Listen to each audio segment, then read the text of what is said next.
All right, let's go ahead and get into this Monday recap here and kind of take a look at some price action and see kind of what's going on. We had a crazy run up into the evening. You can see it ran on up, actually went all the way up and had a high of 123,263 everywhere all over the intranets. It's going crazy. You have the crypto X going insane. All I see is these people just posting stuff. It's always funny. I know for myself, I always just kind of stay locked in on what we talk about on the recaps, and that's what I'm looking at throughout the day. I always building my key levels and just kind of analyze what's going on. It's always fun to kind of play like what they're doing, but a lot of it there's looking for energy for people to get sucked in and into that excitement. So anyways, fun at times for sure. So we had a morning, after we broke that high and ran up at 2 or 3 in the morning, we started to bleed back out. We lost the 21 right here. Then you can see we back tested it right here, looking through structure. If you're looking at your high point of control and your low, it broke through that point of control, and then the morning hours it kind of tested back up against it, really against that 21. Showed good signs of breakdown. For me, what I'd be looking for, I go into my 5-minute, and I wanted to see this 200 actually break down. So I took an entry myself right here with this breakdown, and then I just traded it down like I talked about before, which was the key level of support. This is the breakout trigger, but this is also your weekly candle from the week that we just closed here on Sunday evening. So that was critical, pretty key resistance area for us to break down. You can see how it's held pretty strong. We came down to it and then bounced back up, and then we kind of just bled all day after that. We have still on 5-minute, we're still showing bearish behavior, and a lot of times another reason why I definitely went for this area as a target is because they're starting to come up like this. It hasn't rolled over and showed pressure on price action yet. So a lot of times the price action will actually try to come back up to it.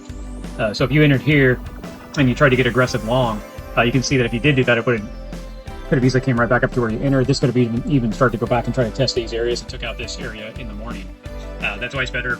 Whole point is to look for the edge in the market and then take advantage of it. So pointing out the edge in the market, like I said, had to run up, then we lost it right here. You can see how this always stayed on top of this 21. Everything was pushing up nicely, and then we lost it. Once we lost it, that's your trend shift. And then here's a confirmation of trend shift. Here's the play out right to the target area, which was the candle high that we saw on Sunday. And then when we ran the key levels of support and resistance for the day through the Kubota Trading Battle Box AI, you can see it built the key levels. This is always put on way back here at the beginning of the day. So you have those key levels, and you can see that we traded right down into that, and then it broke out. So that is the basic the trade opportunity, taking advantage of reading charts. Now, if you're asking yourself, hey, what's going on now? We do want to look at the bigger structure here, and you can see that everything is exhausted and starting to flip up. Everything's starting to come up here at the top. You do see a lot of rolling. One thing I'm watching right here is on the 1 hour. It started to do more of this, but now that you see this last area right here, where I noticed a little bit different, right? It started to curl, and then these ones started to flatten a little bit, and they could roll back down this way. So it does kind of make sense when you're looking at price structure. This could actually roll back out, and this could continue to bleed down. This could continue to play out, and the stoaches, this is where the stoaches don't have so much strength. You do have a bigger window. Now this could roll and push back up here, and this could go up and create a bearish divergence. To me, it has more downwards pressure. You can see we fell down here and then traded right here at the resistance line. You do have this 21 coming up as well. The 4 hour is a lot clearer. That's more aggressive down. This is starting to collapse here as well. So we could see a bigger collapse. The one thing I was watching on the daily, which this is better the way it actually traded compared to what we saw, but it still wasn't the greatest. So you can see here that we curled over. So I drew this on this morning, was watching this from this point to this point. This is higher than this. So, and then same thing, you match this point and match this point. So this is way higher and this is way lower. Just like this, you have bearish divergence. So we're still active in this. So when I was looking at this on the daily, I was watching this candle right here with this today that we just went through's candle.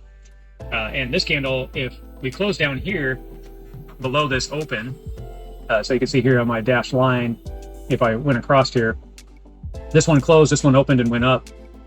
And that's what I'm looking at here is now we're kind of putting more pressure. I expected this to probably just go 2 candles over and we'd be down here and you just have 2 candles sitting side by side. Now it looks like you could be having 2 candles sit side by side. right up here. So to draw this out, you're looking at something like this on current price action. Now you do have a nice wick up for the morning, but it's right back down. It came right back down and closed down here, right here on this key level here. So today, technically, so the next 24 hours, let's see what this candle does. What we would really like it to do is start to push back up and then turn this up and create and avoid the bearish divergence that it's trying to create. Now, if you're trying to figure out is that going to happen, it's getting less likely. And the reason why is because the histogram right here on the daily now is starting to show curl over. This is getting lighter than this. So this is already starting to show the signs of weakness here. You are topped out all the way through all this level, right up through here. This is all topped out through here. So all through this range that we pushed up, this was already showing exhaustion. This is close, but this could not even get up there and roll over. And then obviously this is already starting to come back, and that would show bearish divergence and also show bearish playing out. So we'll just watch for that to kind of play. Right now it's still active though. We can't call this. This candle's live. We need to get a closure and show that we're starting to break down, because as of right now we're still going up. So we are watching for that right now for us to play out. So just kind of watching the market. Obviously if we start to break down more, this will start to bleed and start to really go after these lower levels and build support here. It is showing the more of that downwards pressure to test this 200 on the 15-minute. If that's the case, then expect it to probably push down here more. The 5-minute is showing that it wants to push down. You do have the same thing. See how this went up? Like it was going to rotate here and then it rolled back out. So that's kind of what you're looking for on the longer term frame, like I was just talking about. So that is about it, guys, for the Monday recap. Kind of played out. That was the move like I showed you, and now we're playing sideways. Looks like we may bleed down a little more. Just gotta have to keep watching price action. Then this could bounce back up and test the 21s back up in here on the 4-hour. Could come back down in here and then come back up and test and roll over. If these start to cap back over, I'm really gonna start watching this, because it could just draw back. It would be a healthy pullback. We'll just have to watch it and see how things map out here. But I wouldn't be too sad if we got to pull back and build some strength up in this upper area, and then start to get ready to go. Let these other times start rolling back and set up on the longer time frame so we can take advantage of a bigger move. So that's about it, guys. Short and sweet. Showed you price action. Talked a little bit about the longer time frames, looking at price action and structure, and we'll see kind of how we start to play out tomorrow. Tomorrow's going to be a little bit better trading. Usually Tuesdays and Wednesdays are a lot better days where it's a lot more structure. So we'll go from there and see what we got. Thank you, guys. Like and subscribe, and we'll see you in the next recap.